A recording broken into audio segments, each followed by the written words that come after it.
EDSA, kasama mong natatrapik. Diego Bandido!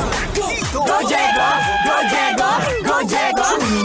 EDSA, Itaas ang kamot sa mga angkol. Itaas ang kamot sa mga angkol. Bunalikol, bunalikol, bunalkol, bunalkol.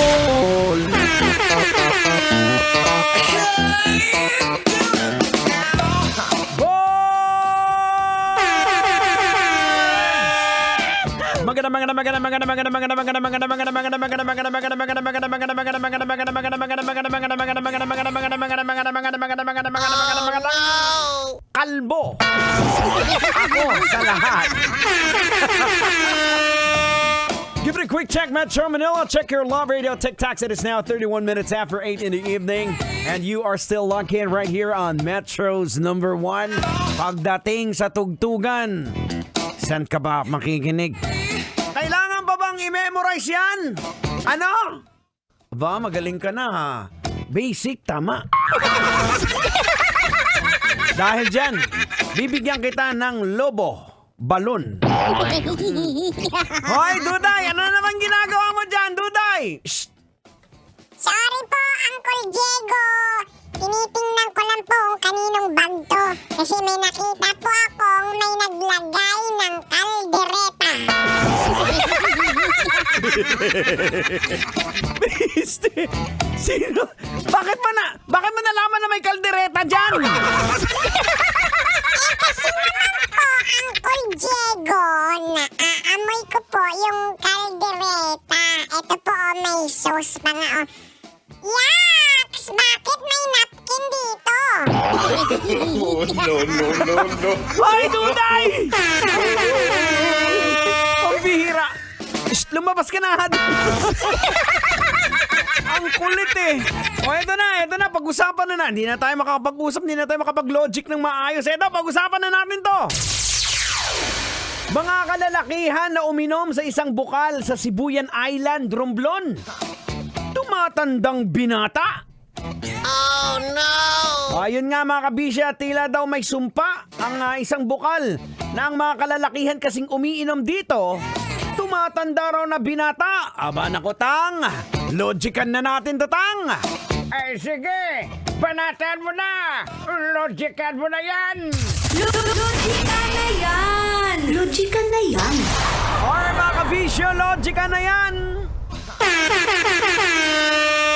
Anong leksyon ang ating mapupulot? Anong aral ang ating madudukot? Boards! Ikaw ba naniniwala sa mga ganyan? Ako, hindi. Kasi meron na tayong nakikitang pattern dyan eh. Ang pattern na yan ay maririnig din natin sa kasabihan na birds of a feather flock together. Meaning, ibig sabihin po niyan, na tayong mga tao, mostly, of a similar type, interest, personality, character, or other distinctive attributed tend to mutually associate. So, ibig sabihin, kung sino yung kasama mo, ganun ka rin. Diba? So, kahit sa kanal pa sila uminom ng tubig, angkol, hindi na magbabagong kapalaran nila. Kasi ganito yan eh, kung sino ang kasama mo, yun din kadalasan ng kalalabasan mo. Bakit? May nakita ka bang adik tapos yung kasama niya nasa taga-simbahan, CEO ng isang kumpanya at pulis? Wala, di ba? Kung adik yan, adik din kasama. Di ba? Kaya kung gusto mo maging negosyante, huwag kang makipagkaibigan sa mga tambay na walang trabaho. Doon ka makipagkaibigan sa mga nagninegosyo at mga negosyante. Di ba? Para ma-absorb mo yung mindset nila. Kung gusto mong maging musician, yung magbabanda ka, doon ka makipagkaibigan sa mga nagbabanda, sa mga tumutugtog para matuto ka. Huwag doon sa mga nagkakarakrus. Diba? Logic lang yan, logic. Ay, naku mga kabisyo, ang oras natin, we got 35 minutes after 8 o'clock. Maraming salamat po muli mga kabisyo sa inyong walang humpay at walang sawang pagsuporta. At ngayon po, we are celebrating our 49th anniversary sa Love Radio. Maraming salamat po sa inyong walang humpay at walang sawang suporta. Kaya nga po mga kabisyo, Muli po tayong bumabalik sa kung saan tayo nag-umpisa. Binabalik natin yung basic. Diba? Kailangan pa bang i-memorize yan? Wag po natin kakaligtaan yung mga basic dahil napaka-importante po ng basic. Kung nasaan ka ngayon, nagsimula ka sa basic. Kaya ibalik natin basic. Ang tabayanan, susunod na po, pagkagat ng dilim. Tama. Totoy na lab. Totoy ba to? Up next. Maraming salamat. Magkarinigan po muli tayo bukas. Ito po niyo Uncle Diego Bandido sa pangalan po ni Tanghenyo at ni Duday.